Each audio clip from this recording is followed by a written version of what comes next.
Okay, so have a little bit of a technical switch going on, and while that's happening to the presentation, I want to say our original plan was to give everybody an Oculus Rift so that while I'm talking, you can't see the fact that I'm still reading some of my notes. And also, we wanted to grab some great pictures of everybody going. We thought that would be great to put on the web, but we didn't do it. The Oculus Rift were late getting here. That's the only reason we didn't do so. So again, I'm Bob Tarren. I'm with izi.TRAVEL. We're the sponsor. We're really so grateful that you came out early in the day and that we were so lucky to partner with Museums on the Web and these great speakers. Can we get just a hand for them? Okay. They all owe me $5. I said I could get you to clap for them. Thank you. Okay. I'm going to talk very shortly because we want to get back to the reason we have this meeting as a roundtable. We want your comments. So I'm going to do a couple of quick points, and then we're going to turn it back to the panel, and we're going to want to hear from you. So first of all, who are we? We're in the audio tour business, and a lot of people have said to us over the years, because we've been doing this for a lot of years, well, gosh, I go to museums a lot, and audio tours are boring. You must be in a boring business, and can't you do something about it? We don't think it's a boring business. We do acknowledge that there's an awful lot of boring content. We've been hearing about the boring content, and we don't make the content. We've made technology to help you guys make great content. But the truth is, often I'd take my device and put it down and say, eh. But we have some ideas on how we can improve that. You've heard some challenges this morning about how we need to tell better stories. First, we need to tell stories rather than tell the news. I take my kids to museums all the time, and they say, they put it down because it's just the news. We need to engage, and we're going to talk about a couple of examples. The thing I want you to take away at the beginning and at the end is that from our point of view, the storytelling is not about technology. The technology exists. It's all about the content and the story. So, if this will work. Okay. Anybody here remember this? Let me get out of your way. And if you do remember it, you might be embarrassed to tell people that you remember it. It's a series from the 30s and the 40s called, sorry for my back, okay. Flash Gordon. And it was cheesy, primitive, and yet it was really, really popular. In fact, it was considered sort of the opening of the cliffhanger genre. TV shows of this time, but particularly Flash Gordon. Budget on clothing and special effects, pretty low. Now we take a look at this movie, and $120 million spent on this movie, almost all of it going into special effects and technology. Incredible brand, Marvel. Incredible franchise, Fantastic Four. Who here saw this movie? Nobody even wants to admit it in case you did, because it was terrible. The story was absolutely crap. They made $67 million on a $120 million investment. That doesn't work in Hollywood. It should have been $600 million to make it a worthwhile investment. It faded. I can't even find it on Netflix. It's so bad. And then, of course, we have to show The Martian because, favorite son, obviously. And they also spent a lot of money on effects, but that's not the reason people are going back for a second time. We know why people, who has seen this movie? Okay. Do you remember the effects or do you remember the story? It's rhetorical. You don't have to answer back. But I'm going to guess that you remember the human component, how the characterization. I mean, he could have been in Tahiti, maybe, but he was on Mars, and that was the backdrop. It was how man, in that arc that you were talking about, of the storytelling and the plot line, he had success, failure, terror, all the elements of a great story were there. So, not to belabor the point, what I think instead I'll do is tell you a little bit about who we are. Here is a rather glorious heritage object. Its story could be told in a very simple way, or very much more interestingly. That's what we call multimedia content, and it can be played on a regular smartphone. It's convenient for the visitor. He's using his own phone, which he knows best. And it's so convenient for the museum. There's no need to maintain special equipment. What's not convenient for the visitor is continually downloading new applications every time he goes to a new museum. Gone is the struggle to learn new interfaces. There's an obvious solution. The visitor should have just one application of his own choice and a simple way to download any museum content into this application. And that is not all. Usually museums only focus on the objects that they keep inside, even though there are plenty of objects in the city around the museum which closely relate to it and its collection. Your museum could create outdoor audio tours which naturally progress into your main exhibition space, and that is a very good way to attract more visitors. Well, now that is possible. Outdoor and indoor, online and offline, the software platform from izi.TRAVEL allows you to do all that and much more. Like all these popular online services, izi.TRAVEL is also absolutely free. It consists of a web-based content management system with an intuitive interface for mastering and publishing audio tours, and handy mobile applications capable of finding and delivering all existing content in your city and all your city museums. I guess that was it. Okay, so what I'm trying to say here is that practically we have tools that we've developed that will help you today build an audio tour. I'm not a technologist. I used this platform and built a tour on something called the Tarren Museum. That's my house. And so I have this wonderful entrance with all the pictures that my kids have made, and I've got this place where my dog sits. And anyway, I wrote a script, I recorded it on my iPhone, I uploaded the pictures, and now I have the Tarren Museum. Of course, it's not possible, you can't see it because it's my house. But it was really easy, I did all that in one day. Our platform exists for people who know what they're doing to create incredible content relatively easily. If this was the purpose of this meeting, to create an audio tour, each one of you would have a tour done by tomorrow. That's how easy it can be done. But who are we? Oh, before I get there, there's one point that I wanted to make. One of our panelists talked about nonlinear. I don't know which person brought that up. Since our app is GPS oriented, we have built apps for people that have that spot in their grounds where you don't know where the visitor is going to go. And that, I guess, is a metaphor for going inside a museum and a gallery, not knowing where people are going to go.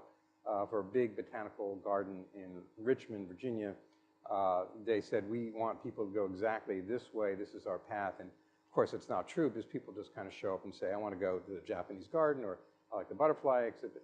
So this app allows you to determine locations and then build a GPS triggered zone around each location so that no matter which place a person decides to go to, there is an audio tour triggered based upon their proximity. Okay, that was a little bit of technical stuff, and since I'm not a technologist, I hope that made sense. This is who we are.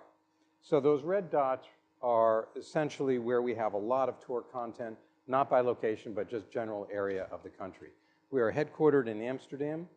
We have more than 70 people working around the globe. We've been doing this for a number of years, and what you see is we've got 1,800 city guides published already. We've worked with more than 700 museums. I'm getting in the way. And we have 1.5, 1.6 million. Actually, that's wrong because we've been growing so fast. Our downloads probably are about 1.7 by now, 1.7 million. So this is who we are. This is who's talking to you. All right, so I'm going to stop talking about izi.TRAVEL directly and talk about some things we've discovered in the marketplace that have happened from museums that have been working with the platform. Things that we didn't anticipate, but they're pretty cool, and they're good examples of what happens when museums collaborate and museums work on their own, and it would be a good takeaway for you. But first of all, there's a truth. I've been in the museum industry for 12 years, working in 2 different museums. The truth that we all can acknowledge is that small museums never have enough money. We can always say large museums will always complain there's not enough money, manpower, resources, but the truth is small museums, small historical houses, etc., may have almost no resources. Again, using my hometown of Richmond as an example, Virginia Museum of Fine Arts got a staff of 350. The Wilton House got a staff of 2. And one of them is opening and closing the door every day. Why can't the Wilton House be as visible to the public as VMFA. Well, we all say, well, that's just the way it is. They don't have any money. That's not the way it is. They have as much democratic access to technology like izi.TRAVEL to tell their stories as anybody else. There is no entry barrier because this is free. Our platform is free. All you have to do is put the work to build it. Another example about entry barrier is YouTube. So a couple of years ago, if I wanted to shoot a film, I shot it on high 8. Maybe I knew how to edit it. I'd invite some friends over, go down to the basement, get really drunk, and have a good time. And so my 3 good friends, of course, if it was earlier in my career, I might have had 4 good friends, watched what I did, and that was my self-publishing, my film career. Now, with YouTube, same people, I could create a film, and within a week, 1 million people can see it. If it's terrible, maybe 2 million people can see it. If I put a cat in it, 3 million people will see it. But there's no entry barrier for me anymore to publish my own content. And the same thing with Airbnb. If I had a garage I wanted to rent, couldn't be done. Now, of course, I can make a lot of money doing that. There's no entry barrier in many industries. And my point here is when it comes to content, what used to be the purview of museums with a lot of money, a lot of staff, a lot of resources, has now been diminished. And with apps like us, our platform, it's gone away. So the excuse to not create content, good content, used to be somewhat functional and somewhat financial. Those don't exist. As the panel is saying, we have to do a better job with content, and the things that might have gotten in the way really are not in the way anymore. Okay, so in this example, this is my trigger for talking to you about collaboration. We have found that in some cities, especially in Europe, museums have gotten together and produced their own audio tours that somehow then promote and create critical mass inside the city. I shouldn't have said the word somehow because they've thought about it and been thoughtful.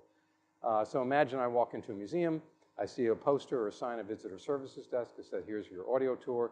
I download it, and instead of it being boring, it's terrific. Christopher Walken is the voiceover, and there's a great sound bed. And the video is fantastic, and the stills are interesting. And I find out all about the favorite daughter of the Count, who was suited by 3 different people, and there's a really interesting backstory. And I say, well, that was pretty cool. And then as I'm looking at the app on my iPhone or my Android, I see, well, there's other museums that have this as well. And that starts to populate, and then all of a sudden content around the city starts improving, which then allows you to educate better. The other side effect that happens is that the Convention and Visitors Bureau in that particular town says, oh, there's much better content. We're all about content. We don't produce content, but we want to promote content. And they start promoting these tours, both city tours, walking tours, and museum tours. Next thing you know, you have synergy. And if this will work, this is exactly what happened in Geneva. I was not making it up. Museum Rath started, and then Museum d'Art continued. And they all developed great content, seeing that what it was doing for each other. The city found out about it and created their own walking tours, and those red, green, and blue lines were walking tours that the city created using the same app that not only took people on interesting places in Geneva, but also connected between the museums. So it was kind of circular. The synergy was a smart city. We call this smart city. We don't create it. We have created the platform, and collaborations between museums and TVBs have made that happen. Okay, this slide, only a couple more, speaks to things that are on the horizon right now. The horizon for us in this space has gotten very close. We're in conversations and actual partnerships with all of these companies on developing content. They've come to us and said, we want to take the next step in developing interesting stuff for our visitors, our users, our customers. We want better engagement. We don't want to be just a product company or an information company. We want to be an engagement company. As a matter of fact, in the case of TomTom, I think it's right up the road in Concord, we're working with them right now on highway stories. So imagine you're going to Syracuse to visit the in-laws, and it's a long stretch of the road, and a lot of the farmland's kind of boring, and the GPS device triggers that there's an interesting story about the artist colony at the Finger Lakes, or maybe a story about the Indian tribes that you're passing, and that's TomTom's vision.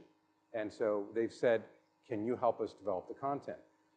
izi.TRAVEL is not a content development company. We're the platform that other people can use. So we are hoping that now that we're here in the US, that people in the US, like you, museums, will go on to the platform, develop content so that these people can say, there's stuff there. We just have to connect to the stuff. The platform is like a giant database, and you guys fill that database. We just need content to get onto the database. Okay, and there you go. Last slide. There's a pack of money for all of you as you walk out. The story here is that producing content is relatively inexpensive. As I said, the Tarren Museum cost me half a day of trying to be clever and no money whatsoever. But we also know, listening to the panelists, that better content is better. It's one of those truths. And so we have recognized, especially in, again, experiences in Europe, which is where we're based, that some people need those extra dollars, not that much, to find the great voiceover talent, to write a really compelling script, to tell the story that Rob told about this story behind the story behind the story, which makes the painting come alive. And so we have been working with a consortium in Europe called, well, the consortium's name is not important, but it's a combination of museums and universities applying for a grant from an organization called Eurostars, which is funded by the European Union. And we've just learned recently that we've won $1 million euro to disseminate and distribute and create content. I should say we, the consortium did. And an example of that, first off, is the Italian rail line is going to be working with this consortium to develop interesting city tour content so that as you go from train station to train station, if you want to get off on your phone, you can hear interesting stuff going on inside of those towns. We'd like to do this in the US. We're at ground zero. And as we do these roundtables around the country, we're going to be saying these exact words to you, saying, help us. If you're interested in building this consortium and reaching out to entities that have money for groups, not monies for individuals. Even all of us have donors. We all have development groups and foundation arms, and we can all go to our banks and our large donors and get money, but they're all one-offs. What we're talking about is a consortium that would be looking at either regional or national plays. And we would like to build that. We're talking to Nancy and Titus and folks at Museums of the Web on their collaborative point of view on this, and it's a very interesting conversation. And we invite you in as well, and hope that at the end of this conversation you'll talk more to us and about that. And there's a little device. Okay, more museums that pop up. So, and the money. Okay, so I'm going to close back to Matt. The story is the story. It's not the technology. And so we hope that you'll take this challenge that you've heard from me and the challenge that you're hearing from the panelists and say, you know, we can do this. And we're either going to talk about it philosophically or we're going to actually do. I'm here to say, for izi.TRAVEL's point of view, we have that little tool that allow you to get right to do so that we can move behind and beyond philosophy, which sometimes the museum industry is guilty of doing. We will talk something completely to death, but let's start doing. So, thank you. Back to the panel.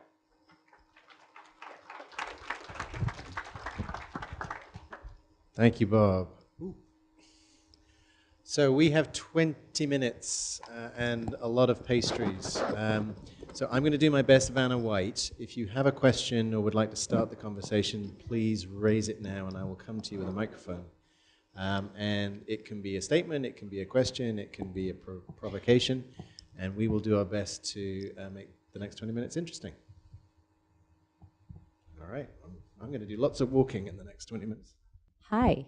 So a couple of the speakers, both Halsey and Rob, were talking about different types of stories, and I liked that you were talking about experiential and immersive, but we didn't really touch on interactive, which I think is what both Rob and Halsey's stories were. So I thought maybe we could talk a little bit more about how to make stories responsive and interactive so that they're not just linear. Yeah, I think that is stands out to me as a great opportunity. I'm sorry, I can't see you. Hi. It stands out to me as a great opportunity for museums and cultural storytelling. It's a challenge from a technical perspective, not so much on the software or the hardware bits, but it's really how do you architect a story that makes sense for a public that's incredibly diverse and is coming to the museum in lots of different conditions, right? So it's just as likely that I'll arrive at the museum myself as a chance for escape as it is that I'm bringing out-of-town guests with me. And so I think we've all seen the mobile tour herd that makes its way through cultural sites, and you can kind of know how long each stop is by the foot patterns of the herd that just parades through the gallery, right? So I think nobody here wants to necessarily recreate that. So really, I don't know if maybe the audience has other opinions. I don't think it's so much a technical challenge. I think that museums don't necessarily know how to tell those stories that aren't just linear. We just are lacking in experience. And Sandy, I don't know, maybe if you've had experiences with more interactive moments. Halsey's work is inherently interactive, so. I just wanted to bring up, I mean, for me, I think I'm most interested in experiences that really reflect the user experience, because I find that so many interactives are built someplace else or don't take into account what's happening on the other end. So I think that's something that we can really look at to enhance the story, to enhance the emotional engagement, simply by taking user experience in mind. A very quick example is a few days ago, maybe a lot of people have seen this, there's this new online thing from the Royal Academy for the Ai Weiwei exhibition that just closed, and it's sort of a panoramic and you can go through it, and it's an interactive, and it's in a very typical sort of way. There's points of interest, you hear about it, it's all beautifully done. But the thing that interested me the most was there were a few little points where when you chose it, what you got was something that looked like the content was made on the fly by someone talking into their computer. And so they're just looking to the computer and talking. And that to me was that wonderful moment, because I was looking into my computer. And so I'm not sure if they just did it for budget or whatever, but it was a beautiful moment because it was less produced, but it made me feel like it was like a little wormhole. So I think I just see too many interactives that are not built from the user perspective out. So I think that enhances the story in a way that doesn't even affect what's the content of the story, but the way it's being told. Yeah, is this on? Yes, it is. I love hearing the less produced phrase, because as much as I'm an audio guy and I love to have good sounding audio and I love to have everything sound wonderful and pristine, there is, every time I create a project and I want to sort of populate it with audio, I don't go to my studio and sit there in an isolated sound booth and get a really nice microphone and record the audio, because then I put that audio that was recorded in one place and I stick it into an entirely different environment and it sounds out of place. It sounds sort of a little bit too fancy, and I'm trying to get people to participate, people to give some of themselves. So having that sort of fancy thing to go up against, so to speak, is really intimidating, I think, in a lot of ways. So I always insist that even expert voices, if I do have a project that has expert voices, sometimes I do, those quote unquote experts, I make them use an iPhone or an Android in the gallery and use the crappy mic and have it sound a little echoey because they're in the space, and then that content is sort of created where it was where it ultimately resides. And I think there's a lot to be said for that sort of creating not only a sense of sort of accurate sense of immersion, but also this sort of way of getting people to realize that it isn't this, it isn't all about some, authority from somewhere up there speaking down and sort of telling you what you're supposed to think and whatnot. It's more, hey, I'm here, I'm talking, I'm having a conversation, and I'm gonna sort of drive the direction that this goes in to a large degree. So, I mean, I think a good model to consider keeping in mind for the more interactive stories is, my most delightful experiences visiting museums is going to visit with someone who knows the museum, right? And so I'm going to walk with Shelley around the British Museum. I'm going to walk with Carolyn around the Gardner and get the stories from them, right? And it's inherently interactive because I can ask questions. We could choose to go in different directions. But Shelley knows what she just told me 2 minutes ago, so she won't repeat it. And she might say, "Oh, remember when we talked about this? Well, this one relates." I think those are really delightful ways to visit museums, and they're already probably everyone in the room is given a tour to a friend of the place where they work. So we already know what that looks like. Like I said earlier, we need some help on the platform and the technology side to be able to model that. But to be able to have the context for the visit is both useful from the museum's point of view to know how people are experiencing and encountering the collection, and from the user's point of view so that we can take advantage of the experiences that they've had during the course in telling them a better story. Alex?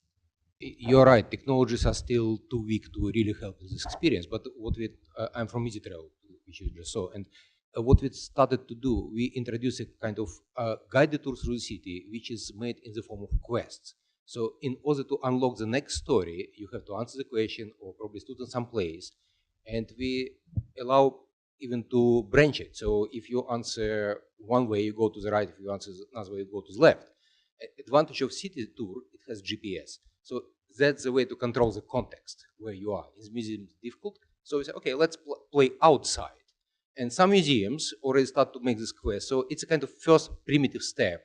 So you have to answer something, you can branch to go left, right. So GPS is kind of this method to control the context. So that's where we go with our support with technology. It works, some people like it.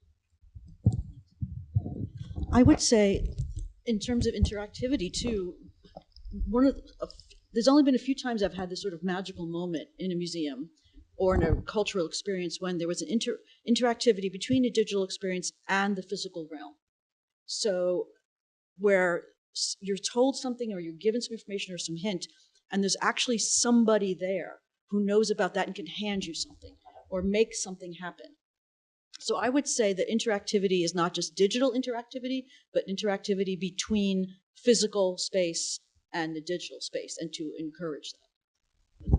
Actually, I was going to take the conversation in a slightly different direction. I was really interested in Rob's bringing up the idea of fiction and looking at that graph that you had up. I'm Jim Olson, the PBS 6 Museum. This idea of maybe a false dichotomy between entertainment and learning, and in this idea of being uncomfortable, museums not being equipped to tell a story, perhaps in the first person. We're opening an exhibition in a couple of weeks, and we're playing with the idea of first-person narrative and maybe some fiction telling, and it's not easy. It's not something the museum is comfortable with doing, and it's providing us an interesting learning opportunity, but a challenge as well. Yeah, I think I don't know the answer to this question, but it strikes me as a problem that we've got, right? We're pretending that we're only ever putting truth on the wall of the museum, but truth is such a layered concept, right? And so if you think about what we hope happens as a result of putting truth on the wall, is that we care about creating engagement, that the audience somehow begins to care more about the topic or the object or a period of history. But then you think of other ways in which people start to care about things. Think of Schindler's List, right? A fictionalized story about true events that probably has had more to do with causing people to care about the Holocaust than many museum exhibitions have. Or, I was reading 1776, the great historical novel about Washington in Boston, and just some of the narrative that surrounded that made you care about places in Boston as you're walking around the city. But we have somebody in the back who I think probably has something to offer here. I'm Penny Taylor. Hi. So something that Halsey touched on, but then you were talking about as well, Rob, and I think kind of touches on what a lot of us are talking about is, this institutional voice, the words on the wall, and this problem of the complicated relationship with fiction. And something that's been not plaguing me, but that I've considered a lot is kind of authoring the words on the wall, that they're not coming from this institutional voice, that you don't exactly know who's telling you this stuff, but you're supposed to think it's important, and it might be intimidating if you don't get it, and just trying to confront that, I think, connects to what Halsey's talking about of ownership and authorship of your own experience and information about the museum. And I think there's something in between there of, attributing the words on the wall so you know who they're coming from, and then that gives you some room to play with fiction in a way. So if your institutional voice doesn't kind of have to be uniform and, be this authority of information, there can be some playfulness to it, but if it's tied to a specific person or if there's some framing that helps, I think the confusion is what's intimidating for visitors and also institutions to figure out what exactly you're saying. And so I think Halsey pointed out, if you have an artist running the project, people might be more open to it because they're not, they're going in, they're seeing an interpretation, they know it's a degree removed from like this authority. But if there was somehow either space or clarification for that within the institution itself, whether it's, working with artists, that's a great entry point for that. But in an overall sense, thinking how an institution can, clarify who's telling the visitor what, like where that information is coming from, sharing what other visitors might have contributed and having that be the bigger picture about the institution. I'm interested in that in terms of storytelling, of like whose story it is, where the information is coming from, but also valuing lots of people's knowledge instead of just experts. I mean, if you think about the way we would need to tackle this problem at all, the staff that are in the museum are already good at telling certain kinds of stories. But if we really wanted to go down this road, we would end up needing to hire or commission actual storytellers and authors to do this work with us. Why not, to your point, why not say that I'm going to hire Stephen Ambrose to write historical fiction about Boston and the collection and host it at the museum and say, this is Stephen Ambrose, right? It doesn't have to be, this is the museum telling you this. No, we hired Stephen to tell us a great story, and this is it. Or work with artists and say this is an artist's interpretation and idea and voice concerning these objects. I think the museum as a platform could do that alongside of being a platform for the public to tell their own story and voice, right? And to a certain degree, authors that we would commission are, ideally another version of the public. But Can I? I don't know if anybody saw, but a couple of weeks ago there was a very interesting commission of content that the Met did for a podcast.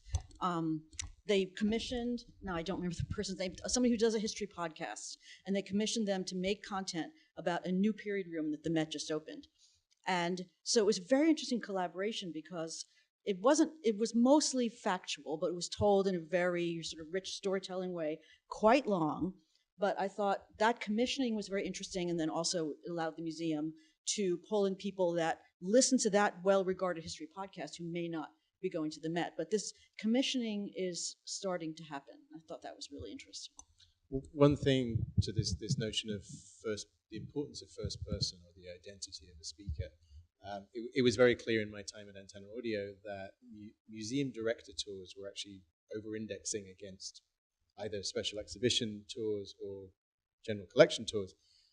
And part of that was obviously the fact that it was the voice of an individual. The challenge obviously was that some museum directors are very photogenic, they speak very well, and so they're engaging from an entertainment perspective, and some aren't.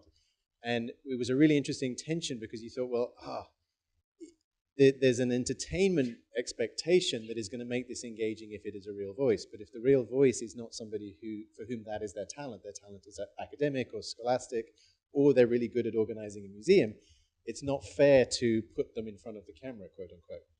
So I think there's an interesting tension there that we've all sort of explored in our institutions as to whether we could put out a voice that is human, is identifiable as an individual person, without it having to be the voice of the institution. And is there an effective way of creating a proxy for that if you engage somebody you know is a good storyteller, is going to be engaging as a speaker, to stand in the place of perhaps an institution whose skills lie elsewhere?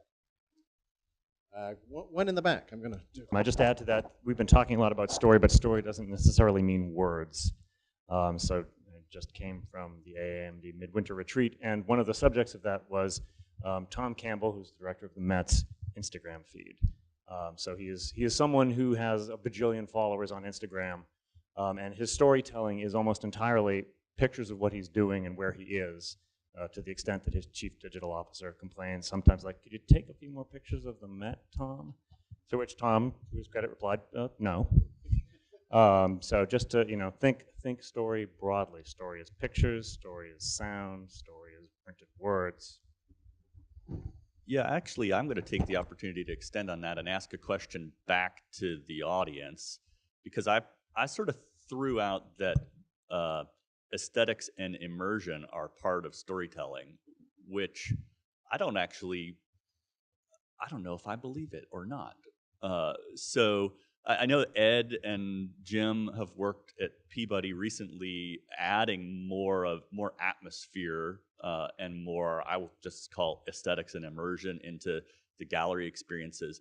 But still, the white cube is a really common space in museums, and more so in art museums. I think history and science museums are going after immersion more in a different way. But I'm curious what you all, I'll do the Texas, y'all think what is the role or connection between immersion, aesthetics, and storytelling? I'm just wondering if there needs to be something that's immersive without disconnecting you from visiting museums with people. And I think part of something I enjoy being in museums is overhearing conversations, overhearing what people are talking about. And sometimes if things are too immersive, you're putting headphones in, you're looking at your phone, you miss that component of it. So if there's something that could be more of like a pop-up or a notification where you are getting more information or a picture or something, but you're still getting that experience of interacting with your friends that you're attending the museum with, or hearing what people are saying, or hearing that someone's doing a pop-up talk or whatever that is. Yeah, I think the social component is definitely one that we know is critically important in museums, and we're neglecting it if we're burying you in your headphones and your tiny little screen. I think there's something that I've experienced at the Detroit Museum that really speaks to both of those things about immersion and social. It's an old installation now, done by Pentagram, in their European Deck Arts Gallery, which, as we know, is the most boring gallery of any museum. But it's a table. Oh no, I think there's been research. But it's a table that has two chairs on either end. It's maybe a 5-foot table, and there's a film projected. You sit down with your friends, and strangers may sit, or strangers. You press a button, a film moves, and first of all, the servants start setting a table. This is back to the French 18th century, and they're chatting away at French, and they're blah blah blah, and then but you just see their hands, and where you're sitting, it's as if your arms are attached to their hands. And then it moves on to the guest, et cetera, et cetera. It's really worth a visit. But it tells an entire story about decorative arts and 18th century France and society class. And P.S., it ends with an object that's in the gallery with you. It tells you all of those things without telling you. And that kind of immersion storytelling, I think, is, to me, one of the most impressive things, because it allows you, the visitor, to participate in that story. It doesn't give you all the pieces. You also do a little bit of work to think about what's happening. And I think that balance of creating this story and then allowing people their own chance to make their own sense of it is where I'd like to see things going. So you brought up the immersion question, and I think it's integral. I think that the context of where things come from and the story that you're in it is that experience is what I'm craving as a visitor. But immersive does not need to be headphones in ear, because all of a sudden I'm not walking to the person next to me. If I look at suspension of disbelief, like movies, when I go to a movie, I'm not sitting in a movie theater. I am in that story. And how do we get that into our exhibits? And I mean, that's something that I do every day, but I'm not in that art museum white box world. I think there's baggage that comes with that a lot of your trouble points are because of the white box. Where can we step out of that? And where can we learn from other disciplines that have already figured it out? They're way ahead of us. And really us meaning outside of the art museum. There's plenty of museums that get it. Quick comment based on Halsey's work. He worked with us at DeCordova in 2010, I think. But he did his immersive piece, and it's not only the visitor who's more willing to jump into that space, it's the museum as well. That if we as museum staff propose the exact same thing, there's a lot more resistance than, oh, it's an artist's vision. And I think that goes exactly with the white cube. It's like we're so, the authority, the white cube business that, you know, it holds us back, I think.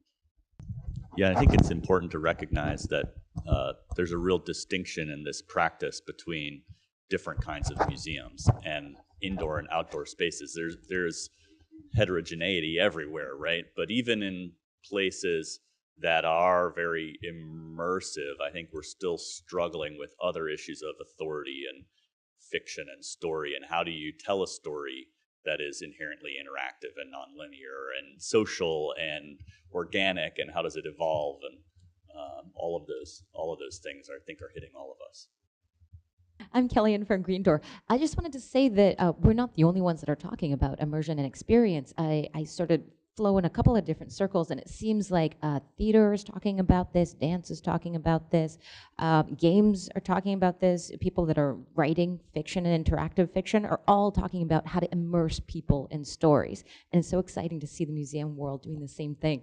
So if you're interested in sort of seeing what other fields are doing with this, LARPing, which is the geekiest thing ever created. But in fact, they're building some amazing stuff in like the Nordic countries. So if you just check out Nordic LARP, recently, I'm serious, this is amazing.